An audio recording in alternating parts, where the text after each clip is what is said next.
So hey guys, welcome back to another video of this channel. और आज हमारा reflection of light जो कि फिजिक्स के चैप्टर फोर्थ है उसका 8th पार्ट है। तो इस चैप्टर में जो अभी हम पढ़ रहे थे दैट वाज जो हमारे टॉपिक्स हैं जो हमें काम आएंगे आगे, image formation bye spherical mirrors, उनके कुछ टॉपिक्स का हम डिस्कशन कर रहे थे, जिसमें हमने डिस्कशन कर लिया था हमारा प्रिंसिपल फोकस और फोकल लेंथ।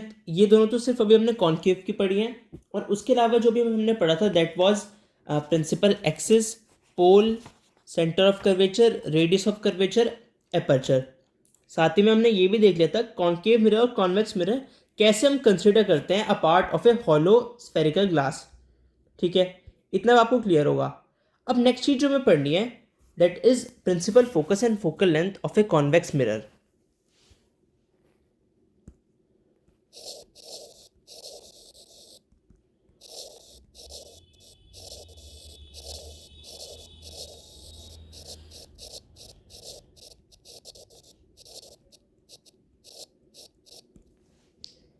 प्रिंसिपल फोकस और focal length of a convex mirror, sorry.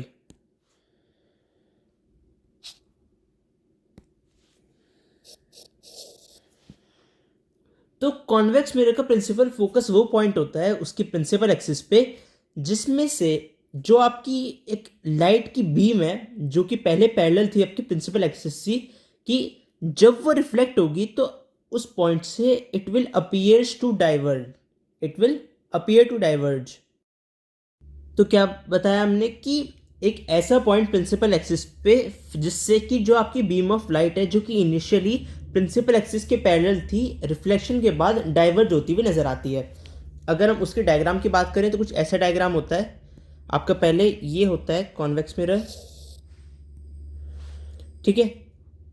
ये जो इसकी इनर साइड है ये हमने पॉलिश कर दी। ये वाली साइड इसकी जो आउटर साइड है दैट इज रिफ्लेक्टिंग। अब प्रिंसिपल एक्सिस खींच दी हमने, मतलब बना दी। यहाँ पे आपका फोकस होता है ये वाला,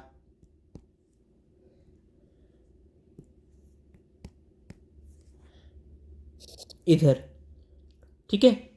ये प्रिंसिपल एक्सिस है, रे ऑफ लाइट इसके पैरेलल है।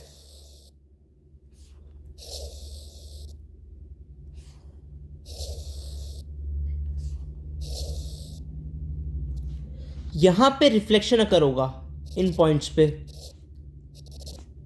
ठीक है। रिफ्लेक्ट होने के बाद ये ऐसे डाइवर्ज होती हुई इस डायरेक्शन में हमें दिखेंगी। और अगर हम इन्हें आगे करेंगे, प्रमोट करेंगे, इन्हें आगे हम लाइन को एक्सटेंड करेंगे तो ये सारी इस पॉइंट पे जाके मिल रही होंगी,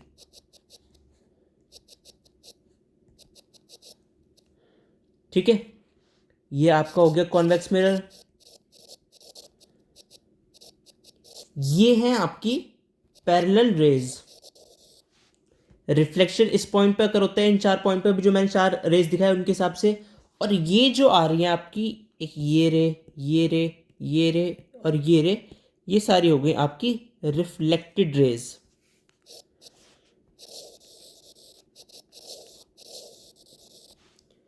ठीक है। अब इसमें फोकल लेंथ क्या होगी? फोकल लेंथ आपको पता है क्या होती है? Distance between pole and focus. तो यहां से जो अभी वैसे पूरी आपकी लाइन, या एक मिनट, ये हम अगर इसे एक्सटेंड करें तो ये जो पी और एफ के बीच में डिस्टेंस आ रहा है ये आपका फोकल लेंथ है, ठीक है। अब नेक्स्ट चीज जो मैं पढ़नी है दैट जो कॉन्वेक्स मिरर है उसके फोकस की कोई प्रॉपर्टी। तो कॉन्वेक्स मिरर का फोकस होता है virtual, it has a virtual focus. वही जो हमने कल कॉन्केव मिरर का पढ़ा था, it had a real focus, लेकिन इसका वर्चुअल फोकस है बिकॉज इसका फोकस है बिहाइंड द मिरर, ठीक है। It is behind the mirror. अब वर्चुअल फोकस है तो क्या पता चल गया हमें कि अगर गिवन है कि वर्चुअल फोकस है, इससे हम ये डिराइव कर पा रहे हैं कि जो हमारा मिरर है that is convex mirror because उसका वर्चुअल फोकस होता है और फोकस होता है कॉन्वेक्स मिरर का बिहाइंड द मिरर। अब कल मैंने एक चीज बताई थी, हमें पढ़ना होगा relation between radius of curvature and focal length. आज उसे सही से पढ़ लेते हैं।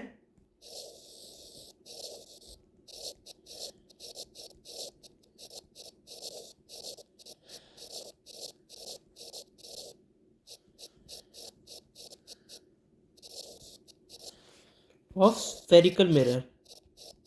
स्फेरिकल में आपके दोनों आ जाते हैं, convex as well as concave. तो रिलेशन पहले बता दूं, relation is f is equals to r upon two, यानी कि focal length of a convex mirror of a spherical mirror is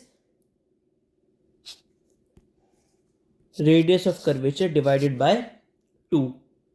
या फिर हम ये कह सकते हैं कि जो रेडियस ऑफ कर्वेचर है that is double the focal length of a spherical mirror. अब इसके बेस पे न्यूमेरिकल भी आते हैं और आगे भी मतलब आपको इस इंफॉर्मेशन को यूज़ करके और थोड़े बड़े न्यूमेरिकल भी करने होंगे। एक सिंपल सा न्यूमेरिकल अभी हम यूज़ कर लेते हैं यहाँ पे समझने के लिए कि अगर रेडियस ऑफ कर्वेचर हमें 20 सेंटीमीटर गिवन है, फाइंड द फोकल लेंथ। तो f is equals to r upon 2, f is equals to 20 upon 2, that is 10 centimetre. ठीक है, तो ये आपको क्लियर होगा। अब हमारा पहले का एक टॉपिक रह गया था image formation by plane mirror, उसे डिस्कशन उसका कर लेते हैं।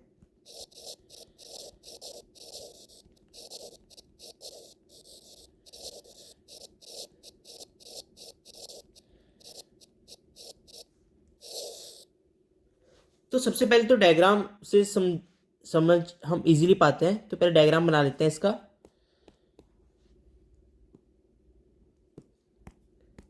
एक हमने प्लेन मिरर लिया,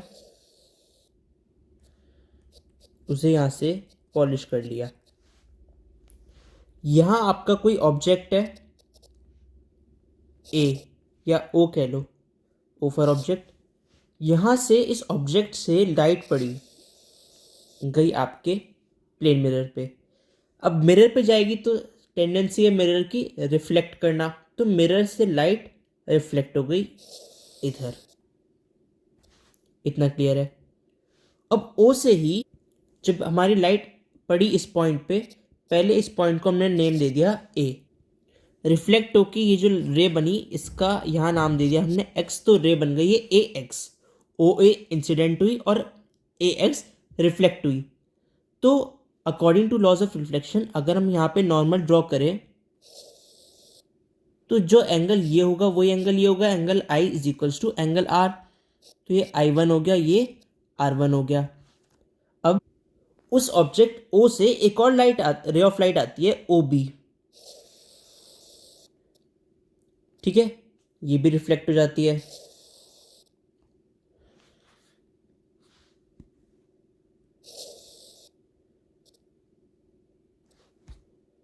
B पॉइंट, और यहां आपने नाम दे दिया Y। अब सिमिलरली यहां पे अगर हम नॉर्मल बनाएंगे I2 is equals to R2 होगा।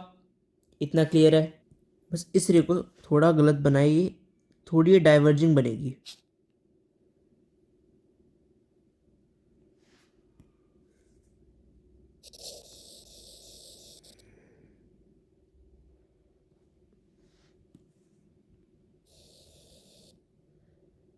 ठीक है, यहाँ हमने y नेम दे दिया, I2 R2, वो तो सेम ही बात है।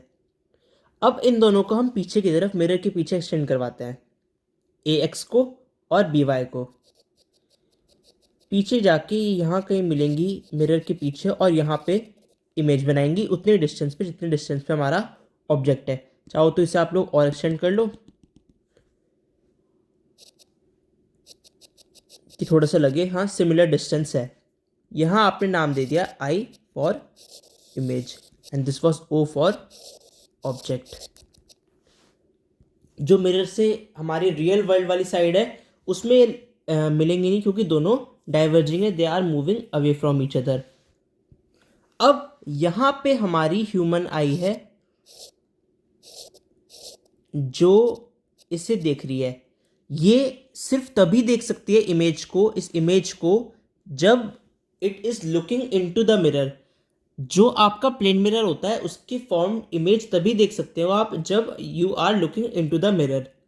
ठीक है, तो अगर हमारा फेस पोजीशन ओ पे है तो हम इमेज देखेंगे जब आई पे फॉर्म होगी, ठीक है। ऐसी होती है image formation by a plane mirror. So फिलहाल आज के लिए इस वीडियो में इतना ही। Thanks for watching this video. अगर आपको कोई भी सजेशन हो so please comment down below, subscribe the channel and stay tune for latest updates. Thank you.